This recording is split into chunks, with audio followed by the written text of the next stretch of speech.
Too early. Hey, gang, how are you? I know. We should have brought our drinks. This is for the. Shane, you over here It's sipping. for Sachs. Yeah. Good to see you guys. One for Saxe, Good to man. see you Pouring out guys. one for Saxe. It's been a long time. It's been a long time. Really good to see you. Yeah. Thank you so much for thank you so much for joining. I was personally devastated. Thank you. After everything. I break into a dramatic cry right now. I was like, what? Wow. Well, we have a lot of people. We have a lot of people in right now, and let's see. Am I? How do I do like the pinning in the comments and stuff, or make you guys in charge? Yeah. So in order to pin a comment, you're just gonna touch it and hold it. Yeah. Okay. We definitely should have brought our drinks to pour out one for Cooper Saxe. But you know what? He's gonna have enough for us, right? Okay, Bamm, you want to go ahead and get us started? Yes. So what's up, everybody? You're tuned into the Power After Plug After Show for special edition with special guest Mr. Shane Johnson, who plays Cooper Saxe on Power and Power Book Ghost. And I thought we would see him in Force, and I thought we would see little young Cooper Saxe and Raising Canaan. And What you gonna do? What you gonna do? Yeah. Yep.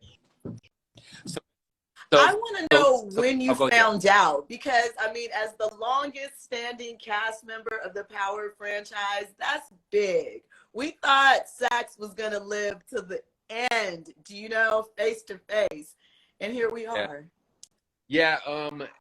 Sorry, there's a lot of noise here. There's packages being delivered and dogs barking and all that stuff. So I apologize. Yeah, I found out, honestly, it's been probably 14 months ago. So it's been weird. Actually, it's been longer than that. We shot that scene about 14 months ago, I think. And so something like that. And so for me, it's been waiting for the other shoe to drop and lying to everyone who goes, "Hey, how's filming going?" For here. And so I found out right about during the season, when the Tejada, the funeral was happening for that's I think the scene. We were actually filming that scene when he was his funeral, when I found out that I was next. Mm-hmm. All right, so I want to go back a little bit. I mean, obviously, it's funny because in preparation for this, I went all the way back to AfterBuzz when you came on, and I mean, you showed so much love from the very beginning. You were on season 1, I think it was like episode 7 or something like that, and we were just talking about the development of your character. And we've been, so many people obviously have been down for Cooper Saxe and loving the character of Cooper Saxe. But before we get into all of that, do you think there's any other way that he could have lived this out? Could it have happened any other way? Could Cooper have, found a way out somehow? Easily. Like this was the sort of thing that in my mind, I saw Cooper getting in hot water by doing too much, and then whisking away to Chicago and being on Force for a while, and then Tommy eventually backing Cooper into a corner and putting him down. So like we all know that eventually Cooper Saxe is he's not making it out of this Power universe. But I kind of thought that it might be on Force. I thought it might be Tommy. That's kind of what I was thinking. Yeah. Right. Yeah. That would have been really cool to see that sort of transition. Yeah. I really, unfortunately. Go ahead, Bamm. did think that you Cooper Sachs would transition his way there the same way that they had Blanca, and I think Jenny made an appearance in the finale of season 1 of Force. So for me, it just felt natural that Cooper Sachs would make his way through there. But I do want to ask. So you were informed that your character was next during the funeral. Who informed you, and like what was your thoughts about that once you finally heard that your character it's actually really sweet. It's kind of funny the way these things work. I had been reading the scripts like leading up to about episode 5 and kind of going, wow, Cooper's gotten really desperate and really messy, and so I started talking to a bunch of crew members and producers and writers and stuff, going like, maybe a handful of my close dear friends. I was like, what the hell's going on? Like, this is not what I sort of envisioned. And Cooper's gotten, really messy. And this seems really, I'm like, am I dying? Do you know something? And everyone's like, no, I don't know. I can't imagine that. And they were all, I don't want to say they were lying to me, but they couldn't, like, contractually, they couldn't say anything to me. And all of these people, come to find out like a few months later that all of these people knew and they just couldn't say anything. I was pressing them too. I felt bad because I was pressing them hard. I was going, what's going on? And so eventually I took the showrunner aside, or we took each other aside, because I said, hey, I want to talk to you. And he's like, all right, let's talk. And then he basically, I said, seems like Cooper's doing a little too much. And he's kind of like, yeah.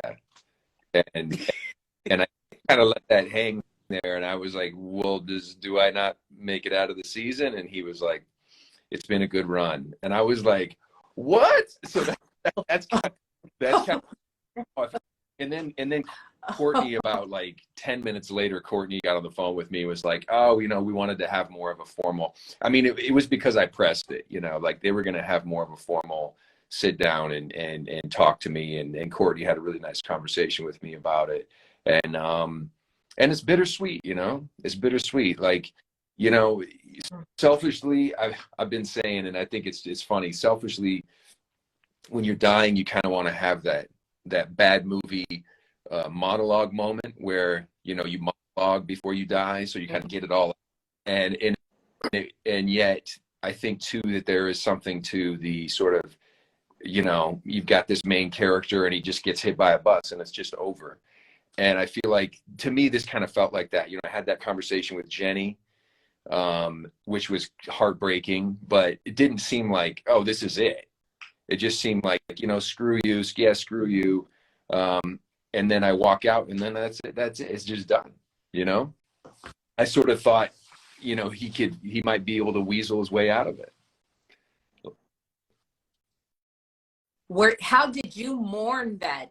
Were you able to mourn Cooper Sachs? And that must have felt a little interesting for you, though, because that his death is coming up, but you got to keep working, right? And so just that sort, how do you juxtapose that? Well, that's I think that's honestly why they didn't tell me sooner.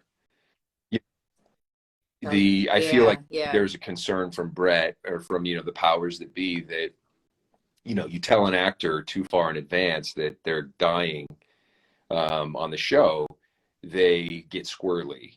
And they, maybe, I don't know that they make problems, but I've heard I don't know if you guys have, but I've heard some crazy stories. Like we had a guy on Power that was supposed to be dying, getting killed. And he just loved being on the show so much that he was just like, he just didn't show up. He was like, well, if I'm not, then they can't kill me. I'll have to, they could use me again. They could use me again. And everyone's like, dude, it's not going to work like that. They're going to figure out a way to get rid.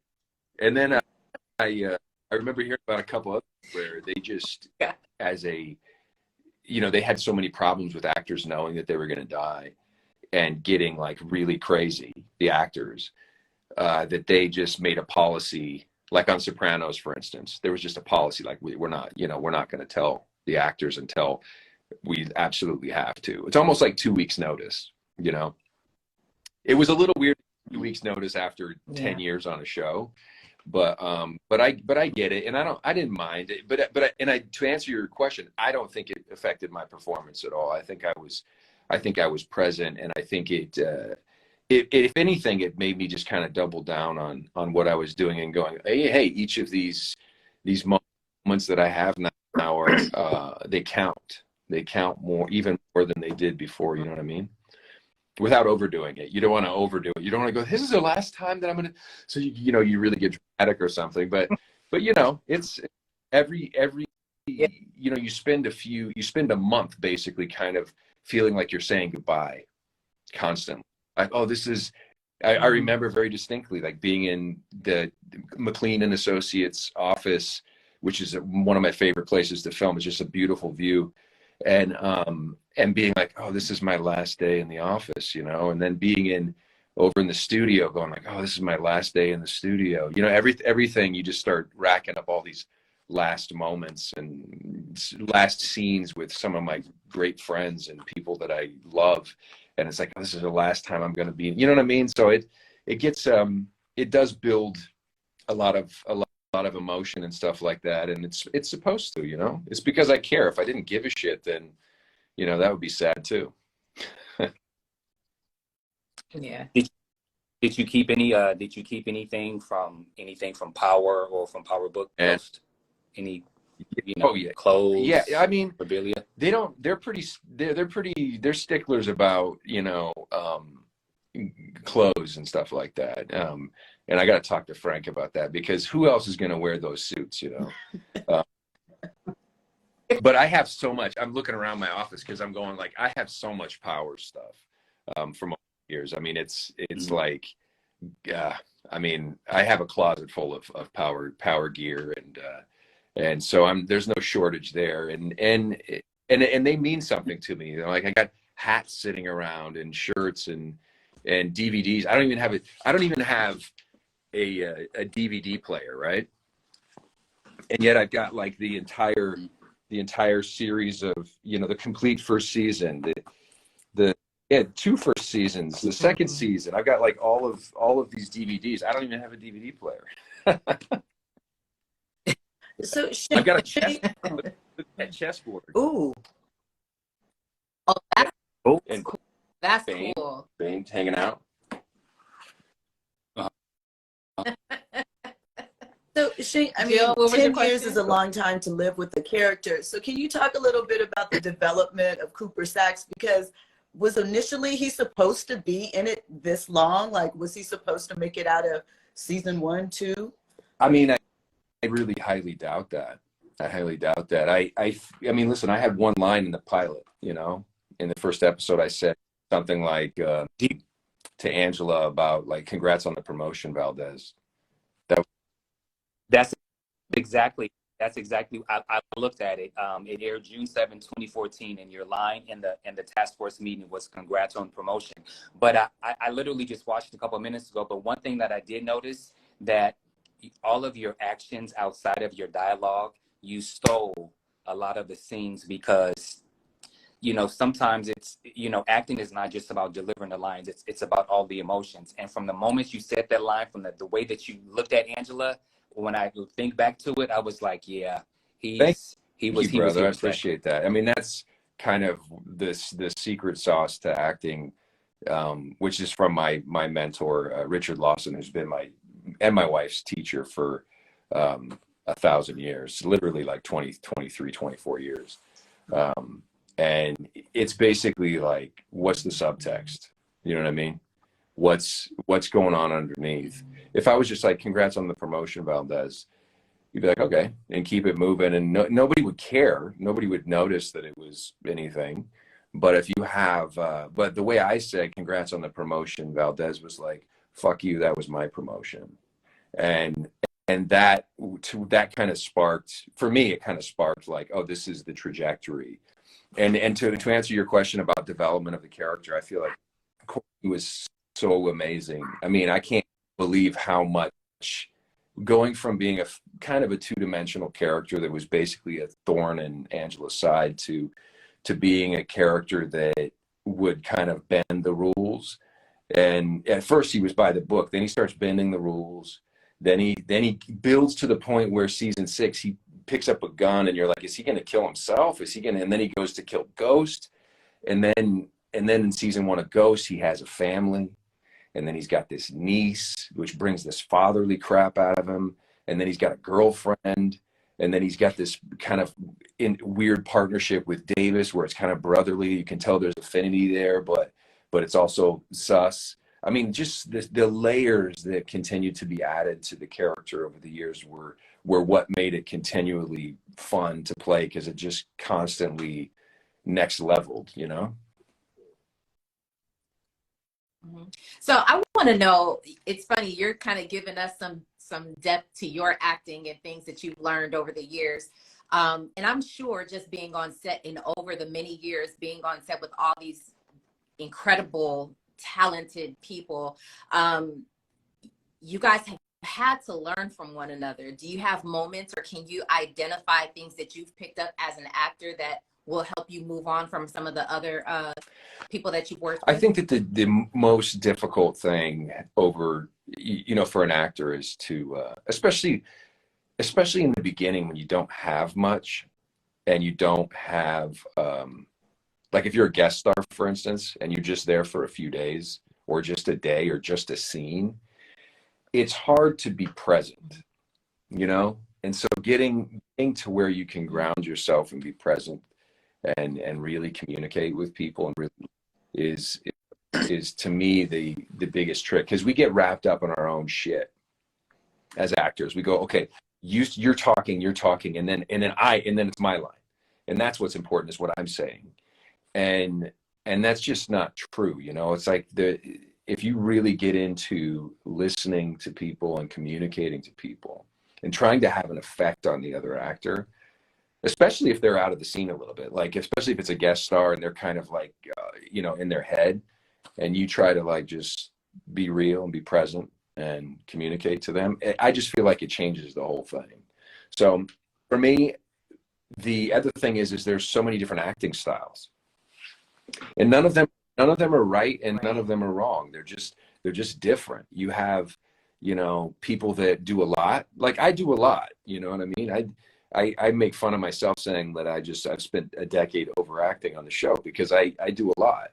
And then you have people that don't do much at all, and they're very simple, and they kind of let the audience do a lot of the work, and it's more internal. And so, you know, I feel like having a whole swath of different people acting differently and bringing different things is what makes an ensemble cast really exciting. I think most specifically, this is an analogy that I use that I really like. You know, when you have an ensemble piece, it's like, what instrument are you?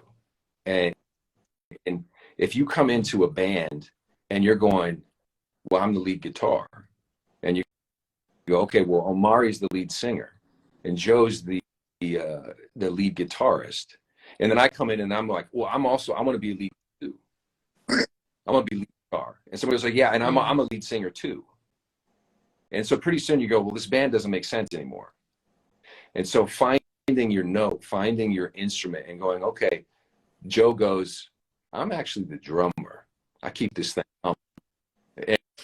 And somebody else goes, I'm a saxophone, and I just come in with these crazy solos. You know what I mean? Like, you just got to find what's your instrument, and how do you got to, as an actor, I think you got to really listen for, where do I fit in the musicality of this piece, and not overdo it, and not try to do somebody else's thing.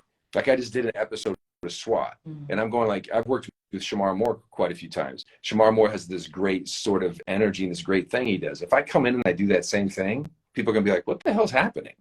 It just feels weird. You know, you gotta have your own notes that you're playing.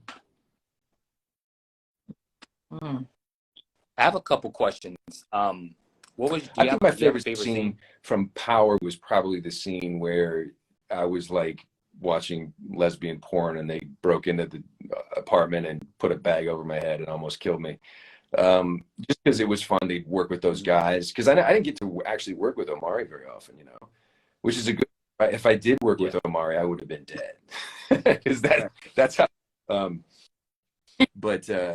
So that scene was a lot of fun to shoot, and I love the way it turned out.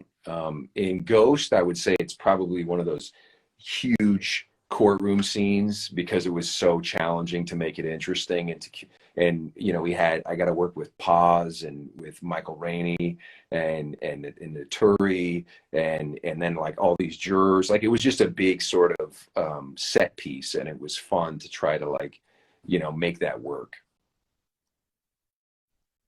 So was that would that also be one of the most difficult scenes in all of the? Most difficult scene, if this is going to sound ridiculous, but I think one of the more difficult scenes are the intimate scenes, because you're first of all, I didn't start doing intimate scenes when I was like 35. They were like, wait until I was like 45. So it was a little, oh crap, I gotta get in shape. But then it also puts you in you got to get out of your own way and go, all right, this is my instrument, this is my product. It's not personal. It's not about Shane Johnson. This is Cooper Saxe. And so bring what you bring to it. I guess my point is getting out of my own way and not making it about like topical things or superficial things or my own insecurities, but just being present and going, how do I make this scene about her? How do I make this scene about how do I make the scene serve this story and not make it about how does my ass look? You know what I mean? Because that's what I do, And are you watching those, not just those scenes, but are you watching the episodes back, and then do you or do you just say, I did my best work, I actually there? If I could do what I would want to do is actually probably not watch my work back. But I'm so comfortable doing it now. I've done it so much I've been doing this for over 30 years, And so now seeing, it used to be, when you first hear your voice back and you're like, why does my voice sound so weird? And you first see yourself on camera, you're like, oh my God. And so that is long gone. I don't really criticize myself now. Now I'm a little bit more like, did that work? And I know what I was trying to do. Did it come across?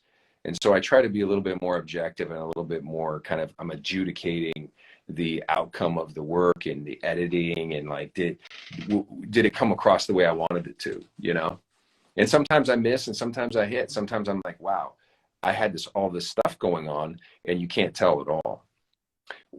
Or I nailed it. How would you rank your death scene compared to some of the other classic death scenes in the whole Power universe? I think that, not sure. Well, let me ask you, what do you think? How would you rank it?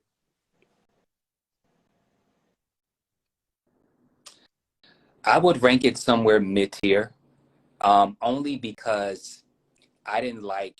I understand that the character had to have someone different, take Cooper Saxe, but it being Davis's brother, I hated it.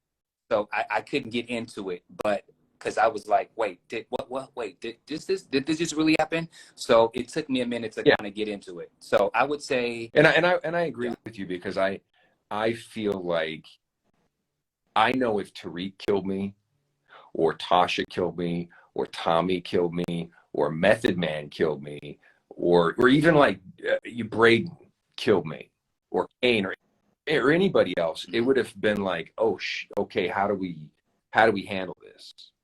What are the ripple effects of this?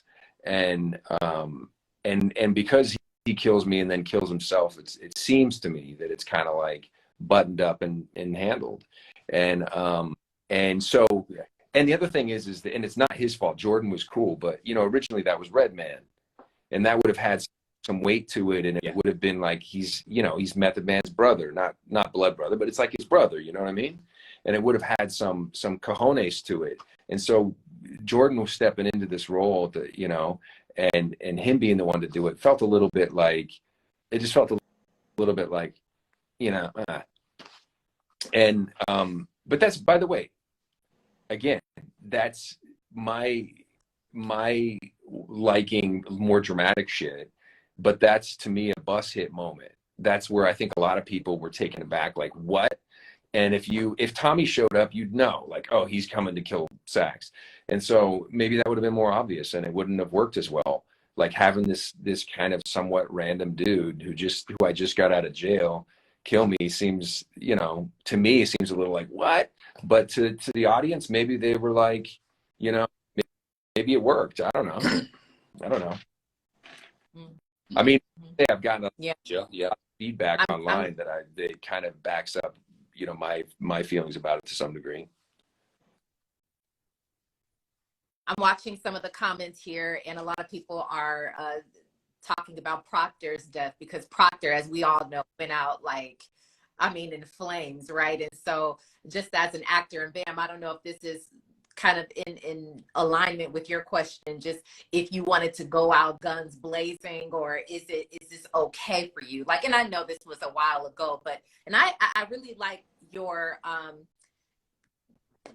just how you're saying it's more like a bus, like a hit by a bus moment. You know what I'm saying? And it actually made sense for me when I saw that it was the brother of McLean. I was just like, okay, this makes sense. And then he took himself out. Like, I was okay with that moment, but just as an actor, you know how you were saying you have to, it took you a while to sort of like, know, like, okay, I'm getting ready to die. As an actor, are you more like, I wanted to go guns blazing, have a Proctor moment, or what are you fine with this? Yeah, selfishly as an actor, like I said earlier, I wanted a monologue, and I would love to go out guns blazing, of course. But like you said, I also, in total respect to the writers, because I love everything I've been able to do on the show. And out of respect to the writers, like, it does work. And it's kind of poetic to have, you know, to have Theo, who's just gotten out of prison, knows he's dying, come in and kind of save the day for his brother yet again. And I think, you know, there's like, so it's like I said, it's poetic, works. You know, I'm a selfish actor who would go like, oh, if I could write it, then I would come, you know, I would jump out of a plane and I would be being chased. But, you know, I would do some Mission Impossible stuff, have a good time with it. But the bus hit thing, you know, works. And I think that, you know, I would argue that for the future of the story, which I don't really know, it might be the best possible way to end things for Cooper Saxe. I don't know. And the reality is I got messy. I was like sloppy, and I basically, even in this episode, I say, she's like, you know, this is going to out you. People are going to know. Are you okay with that? And I'm like, yeah. And I'm like, I have a target on my back. And she's like, yeah, and I can't get any protection from you. I mean, I basically was walking out into a firing squad, and he kind of knew that. And I feel like that desperation came from the fact that he just never won. Cooper Saxe racked up L after L after L. It's like, I mean, is there ever a moment that Cooper Saxe won? Right. And I think that's what, you know, you call it poetic. It's a beautiful way to say it, but I think that is exactly why we felt it so much when that moment happened, because it was just like L after L after L. And watching Cooper Saxe, we have an affinity for him, you know, no matter how messy he was getting, all of some of the shady things that he was doing. At the end of the day, Cooper Saxe had a great heart, and all of the fans felt that. We loved him. And so that moment, yeah, the guns blazing thing, sure. But I really thought that moment was beautiful. But what does this say for future? You know, so now you've moved on, and whatever happens, are you just fan for life, or do you kind of know too much? Are you still going to be watching? I'll still watch. I mean, here's the thing. These guys are my family. You know, I love the crew. I love the cast. There's so many of the writers. It's like, you know, obviously there's turnover. Like, not everybody's the same since day one. But, and I'll say this to, you know, and I don't know if I've actually said this to Courtney, but this is true. Like, I have, like, if I put my 10 best friends, I'm going to sound like a little kid right now, but my 10 best friends that I have right now today, I think probably 6 of them are from the Power universe. You know? And so, wow. You know, I just have such affinity and such love for for all these guys, and I want them to win, and I want them to go out, and I hope that season 4 is just badass. I'm really rooting for Force. I love Joe Sikora like a brother, and I'm a huge fan of Patina Miller and what they're doing over there. So like I want I want everybody to win, and if it's in reality, is would I have done it for another 10 years? Probably. But in some ways it's if to go, okay, dude, that chapter, at this point, I've done more episodes in the Power universe than anybody. I'll surpass. I will be surpassed eventually because I'm gone now. But I'm very proud of that. It's very cool, and it's enough. I did it. I did my thing, and he got messy enough and desperate enough that at some point he had to meet his end. You know what I mean? But it was never good for me. For Shane, it would never be the right time. It would never be time because I love it so much. I love the show. I love the people. I love the culture. I mean, I love the culture. I love the fans. I love the interact. I love how much hate I would get on a weekly basis. The amount of death threats and people, the hate. It was just unbelievable, man. People really love this show. Fandom of it, is like, I wish we did Comic-Cons or something like that. Powerverse Comic-Con would be incredible. Wouldn't it? I mean, they do appearances. Club hostings, but that's a little different because it's a lot of drinking and loud music and people waving at each other in pictures. But I feel like a Comic-Con would really give people the chance to get in there and kind of have fun with the cast and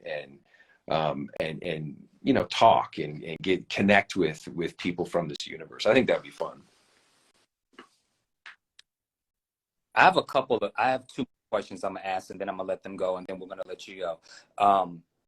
Is there a chance, being that we're not sure the time frame in Force, is there a possibility that Cooper Sachs could appear in Force pre something, Bamm? There's a chance. Pre something. I just heard that they're not airing season 2 of Force until like January. Because of the writer's strike? The writer's strike.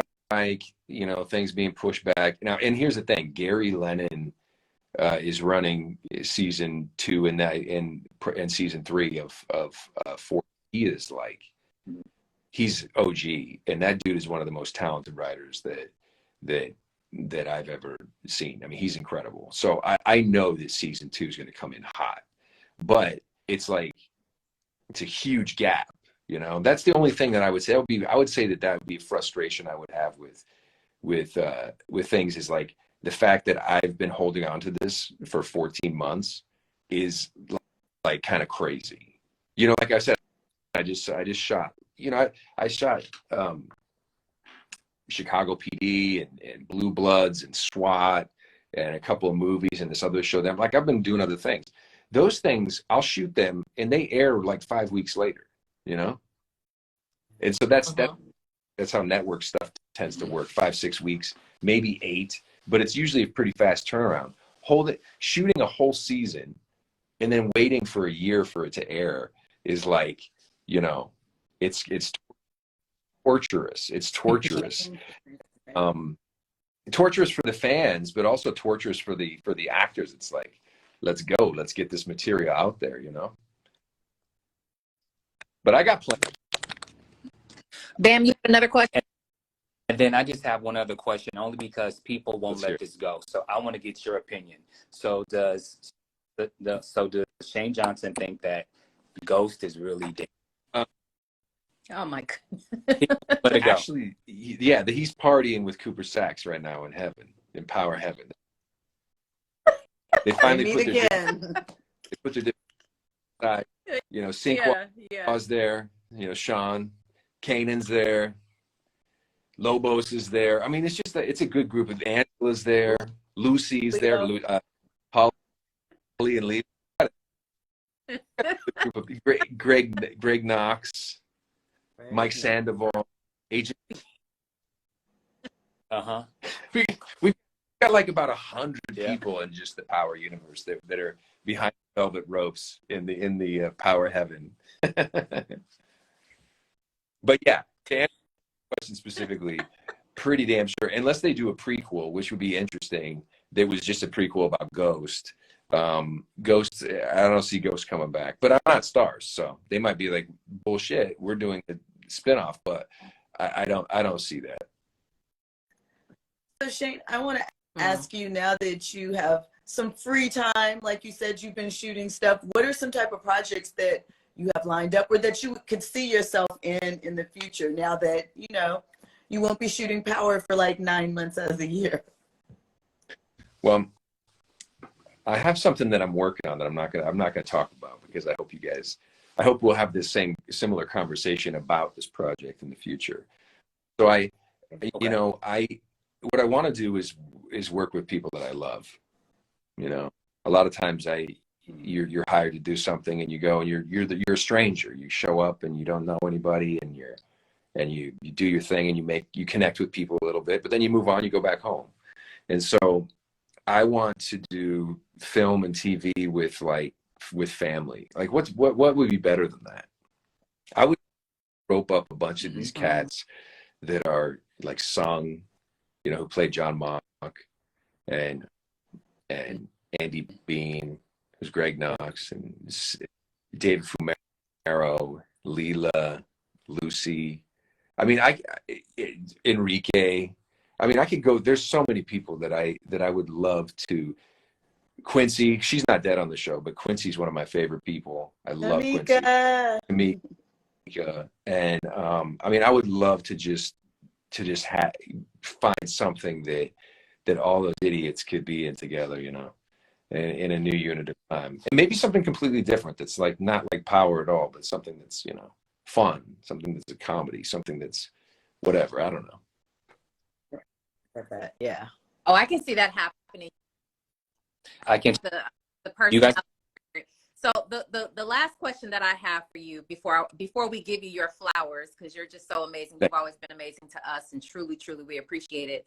I ask everybody this who has pretty much done a project that they've become very, very known for. You know, so they're out on the streets and they call them by their character name. You'll probably be Sachs or Cooper Sachs forever. Does that as you move on, and I'm sure you're going to go on and do other amazing work, but will you always receive that with a space in your heart when people just reach out to you as Sachs or Cooper Sachs, or at some point are you going to be like, listen, the name is Shane, or whatever other character that you No, I don't think I'll ever tire of people appreciating the work. I think by the way, I know a lot of actors that have done this. I've been standing next to big name actors and seen them get upset because somebody referred to them as a character or said said, oh, I'm such a huge fan of blank, and it was a movie that was out like 10 years ago or something, and they were like